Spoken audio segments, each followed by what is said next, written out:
G'day, May and Dean. It was really good to catch up with you again today. I'm just out walking in the mountains at the moment.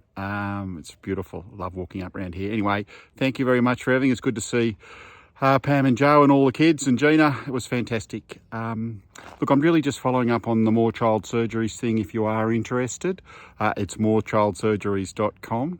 Basically, 7 or 8 years ago, I was over there in Africa mucking around on the fringes, helping people with a business plan, helping a local charity over there with a business plan. Long story how I got there, but I did. And anyway, they sacked a guy. I like that guy that they sacked.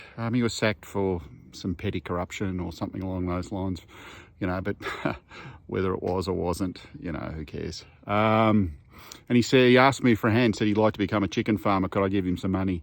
And I said, mate, you'd make the world's worst chicken farmer. I'm not interested in investing in chicken farming.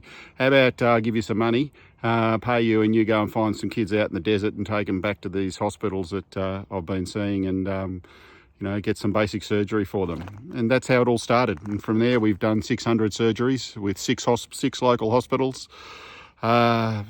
Probably over $500,000 investment so far, but more importantly, it isn't about me. I try and stay really low key because it's about local Africans making a go of it themselves. And from there, I've learned it's also about the direct relationship between donors and the child via the doctor. It's huge differences in people's lives, huge. And it's not just the fact that a child can go from having a life that's completely stuffed through to a really good life, as good a life as your children will lead. I mean, if you look at what's happening in Tanzania and a lot of sub-Sahara, in the last 50 years, they've gone from 40 years to 60 years of age, and a lot of that is because children are a lot better, vaccines, etc., but a lot better child health. Now there's basically millions of children needing basic child surgery. That's a World Bank figure. Actually, it's in the billions. Most of them are unbanked, so completely unable to save any money, and there's not that many doctors. If you look at, say, Tanzania, for interest, we have approximately 40 times the numbers of doctors per person than what they do in Tanzania. So people can travel 10 to 12 hours to find a surgeon that they can't afford anyway, who can't afford to work for nothing, and that's the negative. But anyway, what can happen with this intervention directly from a donor? And it's the direct intervention that's really important, because a donor giving some money that they don't really trust for a long way away, losing a bit on the currency exchange, 10%, losing 20% to a charity here and then 20% to a charity over there, and then does it still get there, or is it caught up in something else? And all of a sudden, where's the money gone? Whereas the money goes direct here, and we're now trying to build a blockchain system. We've got a Google Sheets system where the money can come direct from the donor to the doctor. And certain sort of quality and other checks need to happen via video to verify everything that goes on. But anyway, back to what it actually does. Besides you helping a child, when you can help that child, it's one less carer. Assuming the child survives, who's going to be looking after a disabled child in Tanzania? Only a relative.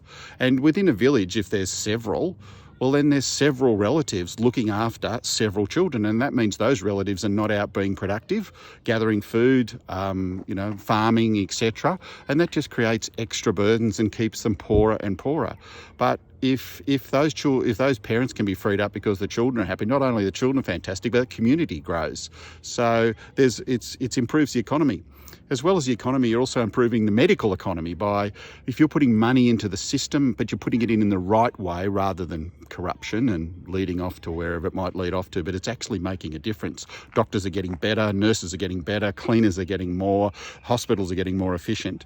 Well, then you're building up a medical improvement. So you've got economic, medical, and of course from there that you can then go on and see educational improvements. For instance, we just sponsored I happened to run into a young Maasai woman who's a qualified doctor, and she wanted to be a surgeon. This is when I was over there 3 or 4 weeks ago.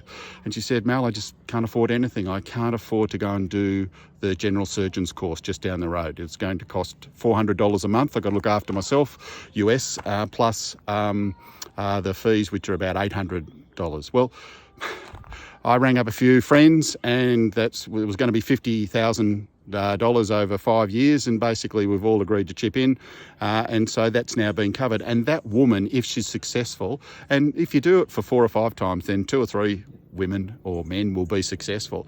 That whole community can revolve, a whole very large community can revolve around that doctor, that surgeon, because that surgeon can do several thousand surgeries and train other people. And this is what I'm saying, it's all about multiplying effects if you can get out there and make something work. But like a vending machine, if you put the 20 cents in or the $2 in and the Coke doesn't come out, then all of a sudden nobody wants to use that vending machine anymore. And that's where we get the problems in Australia, America, Africa, Asia, that sort of communication to the poor. People want to help the poor, but they don't trust the system and therefore they don't act.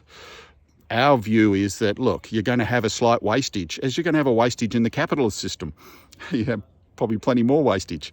So you're going to have a slight wastage, but if you can dramatically restrict that with a really good organised system that's locally based and system based and quality based, then you can make a huge difference, not only to the child, but to the community, but to the medical community and to the wider African community. And that's where you start to alleviate serious poverty. Okay, happy to have a chat anytime you want.